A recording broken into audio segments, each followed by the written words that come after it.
sanctions and seemingly unqualified support of Russia in its illegal war against Ukraine. All things that are ratcheting up tensions between the U.S. and China.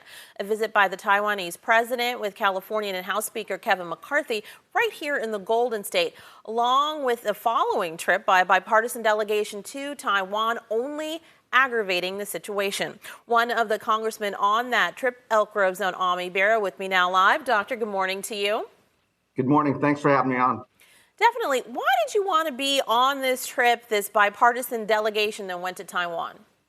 A big part of my work in Congress is the focus on foreign affairs. And as a senior member on the Foreign Affairs Committee, Asia is the region that I focus on. So we went first to Japan, then Korea, and ended up in Taiwan, had a chance to meet with the president.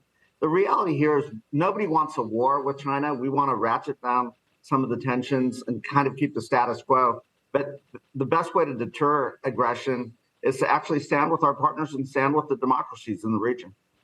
What do you think that you learned there? What do you think the trip to that self-governing democracy accomplished? And do you think, in balance, it sounds like you do, what was gained that's worth inflaming China at this time? So China is going to be aggressive regardless. We saw what they did in Hong Kong, totally disregarding things. We've seen the islands that they're building in the South China Sea. So again, our message to China is, peace and stability in that region has led to a very prosperous few decades for everyone, probably most so for China. So why break up the status quo right now? And we've seen, the unprovoked Russian invasion of Ukraine. Our message is an invasion of Taiwan would really be totally disruptive, not just to the Straits, but also to Japan, Korea, the Philippines, and that entire region. So what we're trying to do is deter China from making a wrong decision. Right now, our country is in the middle of trying to unravel how Air National Guardsman Jack DeGera might have been able to get his hands on sensitive national documents and then leak them on Discord, a social media site frequented by gamers. He's now facing several charges in relation to that. What are your thoughts on the leak and the fact that those leaked documents supposedly include information showing that due to certain vulnerabilities, our country won't be able to make any kind of early identification of a Chinese air attack on Taiwan? First off, how a 21-year-old got their hands on very critical, highly classified intelligence is something that we're going to have to ask the intelligence community and really do everything we can to protect and safeguard these classified documents.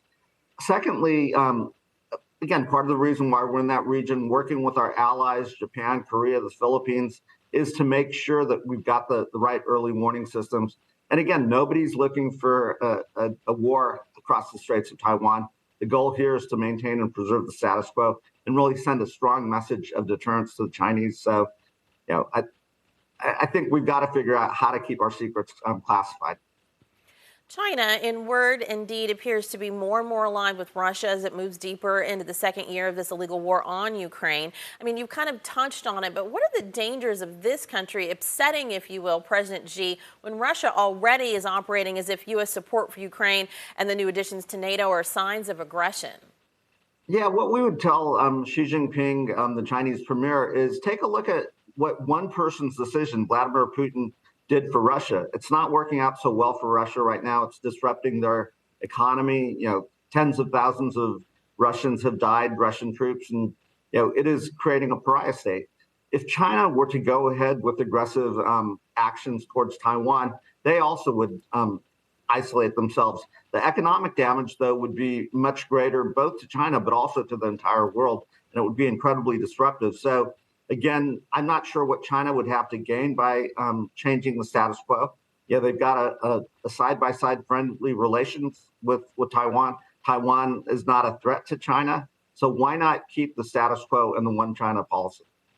All righty, and while I have you here, I know it's not your chamber, but calls for Senator Feinstein to get back to Washington or basically resign are getting louder and louder. Your colleague in the House of Representatives, Ro Khanna, getting very pointed over the weekend, basically saying he doesn't understand why older lawmakers who have served a long time are afforded all of this deference when they're not in Washington doing the people's work. Mitch McConnell just returning today after being gone for 6 weeks due to a fall. Senator Feinstein has been recovering from shingles for months. You've been a part of the state's delegation to Washington for a long time. You've known Senator Feinstein for a long time. Your thoughts on this situation?